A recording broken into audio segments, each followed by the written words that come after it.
All right, so Butterbean. Everyone knows the image, right? The stash. That look in his eyes like he's ready to just devour everyone in his path.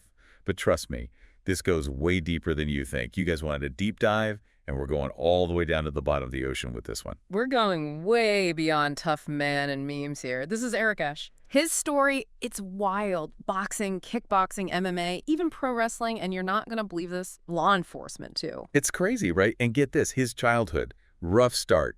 You know, you sent over some articles about his life, the good, the bad. Even those comeback rumors, we're digging into all of it. You know what gets me? The resilience. This guy faced some serious hardship early on. Losing his mom at 8 years old, dealing with bullies, just tough stuff. And that's where things get interesting. Picture this. You're working a factory, just laying down flooring. Not exactly glamorous, right? And then someone dares you to enter a tough man contest.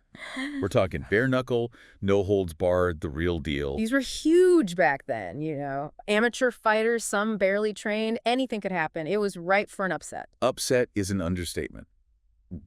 Butterbean, he didn't just win, he dominated multiple times, just racking up this crazy record, and bam, suddenly this factory worker is a straight-up phenomenon. It's the Rocky story, but with way more knockout. The underdog story, right. Everyone loves that. Here's this guy built like a tank, but there was this unexpected, agility to his fighting. Hold on. I got to stop you there. The name Butterbean, it came from a diet, right? Was it like chicken and butterbeans? Tell me I heard that right. It's true. Early in his career, he was trying to make weight, so strict diet, chicken and butter beans. And the name, it just stuck. Almost as much as that 51 fight win or draw streak of his. Okay, stop. That's insane. 51. Yeah. From 94 to 2002, this guy was unstoppable. He was even on the same fight cards as some boxing legends. How is that even possible? You got to understand the strategy. King of the Four Rounders, that was his thing. Butterbean, he wasn't built for endurance. He was all about explosive power. Perfect for short, brutal fights. So it was a choice then. He picked those short fights on purpose. Exactly. Think about it. Back then, cable TV was new, right? They wanted quick fights, something to get the viewers pumped. And Butterbean, he delivered every single time. So we're talking about a smart fighter here. He knew his strengths. He knew how to use them. That's amazing. But we got to address the elephant in the room. The rumors, the whispers about those fights being rigged. What's the deal with that?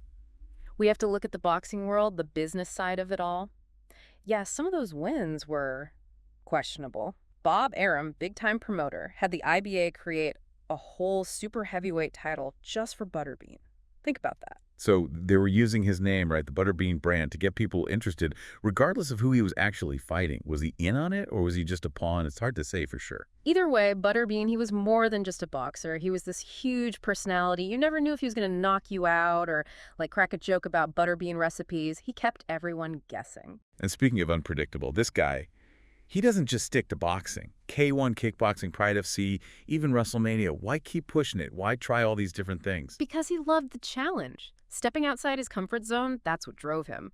Take his K1 debut in '03, first-round knockout.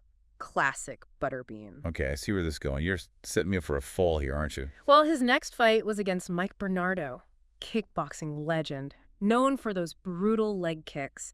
And that, my friend, is a weakness we're going to see pop up again and again. Wait, so Butterbean, with all that power, he had a weakness? Yeah. Like a kryptonite? Exactly. It shows that every fighting style, it's got its own thing. He could punch like a truck, yeah? Yeah. But grappling, leg kicks, that's where things got tricky. All right, you've got me hooked. But before we go any further, you mentioned WrestleMania. You can't just drop that and move on. What happened? Give me the details. WrestleMania XV, 1999. Stone Cold Steve Austin, the Attitude Era. The place was electric. And right there, in the middle of it all, you've got Butterbean going up against Bart Gunn. Tough dude. Known for his shoot fighting skills. Shoot fighting, that's like real deal, right? No playing around. You got it. Gunn won that crazy brawl for all thing they did in WWF. Basically a shoot fighting tournament, but they tried to make it look like wrestling. Okay, so this was a legit fight then, not some staged thing. That was the idea anyway. But then, 34 seconds in, boom, Butterbean lands this monster knockout punch. Crowd goes dead silent, then explodes. You can find it on YouTube. You feel it through the screen. Even when he's trying to be a wrestler, that knockout power just comes out. It's like his superpower. It really made that image of him, the unstoppable force. But here's the thing, that image kind of hides the fact that he was taking big risks. K1, MMA styles he was still figuring out. Right, you're seeing some of those leg kicks. Yeah, that was always a tough one for him. His MMA debut in Pride FC against Genki Sudo. Perfect example. Sudo was something else, man. Agile, quick. They called him the Neo-Samurai. And for good reason. Okay, I think I'm seeing a pattern here. They keep putting him up against legends. Sudo, he was all about the ground game. And yeah, second round, he submits Butterbean with a heel hook. Well, yeah. Grappling-wise, just not a fair fight. But gotta hand it to Butterbean. He was willing to get in there and try. He wasn't afraid to lose, even on a huge stage like that. Yeah. He wanted to test himself, see what he could do. Okay, so we got the leg kicks, the grappling. Anything good happen in those K1 and MMA fights? Or was it all downhill from there? Man, you gotta remember what I said about resilience. There's this K1 match, right? Against Marcus Royster. Butterbean, he breaks his leg during the fight. But guess what? He still wins. No way! You're kidding. That's nuts. That's Butterbean for you. But Father Time catches up to everyone, right? Even Butterbean.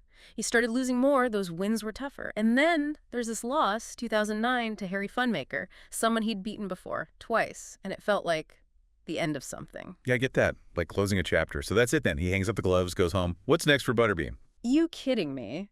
This is Butterbean we're talking about. He does what he does best, reinvents himself. He becomes, are you ready for this? A reserve deputy sheriff. Wait, seriously? Big law. Deputy Butterbean. That wasn't just a funny name. He really did that. Oh, it's real. Reality show and all. Drug busts, community stuff, the whole 9 yards, and Butterbean doing his thing. It was great. Okay, for real. I thought that was a joke. He was out there, badge and all, fighting crime. What kind of stuff was he doing? High-speed chases, breaking down doors. Give me the good stuff. Yeah. So wait, he's ditching the boxing ring for like a whole different kind of action? What's the strategy there? Honestly, genius move. They used his whole persona, right? They'd go after these small-time guys, and Butterbean, he'd lay down the law, but with a twist.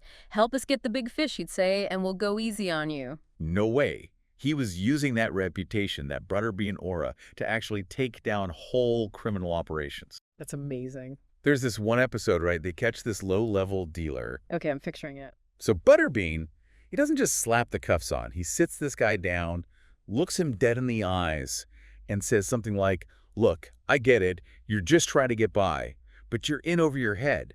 Help us get the guys calling the shots. I'll put in a good word with the judge." Get out. Did it work? Tell me this guy cracked. Totally. Sang like a canary, gave up their stash house, the whole thing. Okay, I gotta hand it to him.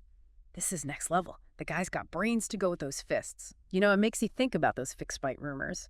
What if, all along, Butterbean was playing some deeper game, using his fame to get close to, like, these shady characters? Now, wouldn't that be something? We're in pure theory territory here, but you do start to wonder what else was going on that we don't know about. Right. It's like we unlocked a secret level to the Butterbean story. And just when you think it can't get any wilder, we've got this whole comeback thing happening. DDP yoga, he's dropping weight. They're saying he might actually get back in the ring.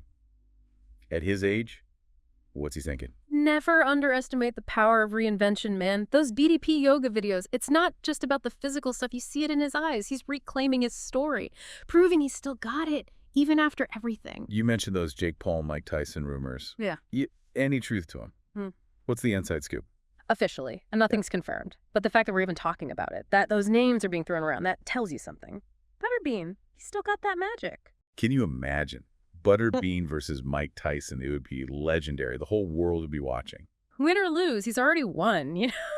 He's proving it's never too late to chase a dream, to prove everyone wrong. So how do we even sum this up? We came here to dive deep on Butterbean, right? Thought we'd get the tough guy story, but this is something else entirely. It's a story about never giving up, about adapting, changing, proving everyone wrong. Boxer, kickboxer, MMA fighter, wrestler, reality star, actual lawman. This guy's done it all. He's like the most interesting man in the world, but in the fight game. It's incredible. And the biggest takeaway, you just never know where life's going to take you. I thought I knew Butterbean when we started this. Man, was I wrong. This is a deep dive, and then some. So to everyone listening, remember, never underestimate anyone, especially if their nickname is a bean. You never know what you'll find when you dig a little deeper. Until next time, keep exploring, keep asking questions, and keep diving deep.